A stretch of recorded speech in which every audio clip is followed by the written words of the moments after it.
እንዳይፈረድብህ በባልንጀራ ላይ አትፍረድ። በአንድ ወቅት በግብጽ ገዳማት አንድ ወጣኔ መነኩሴ ጥፋት አጠፋ።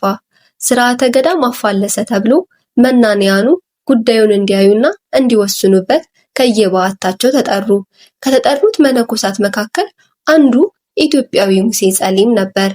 እርሱም ሁሉም ከተሰበሰቡ በኋላ ዘግይቶ በተቀደደ ከረጢት አሸዋ በጀርባው አዝሎ አሸዋውን ከኋላው እያፈሰሰ መጥቶ በመሃላቸው ተገኘ።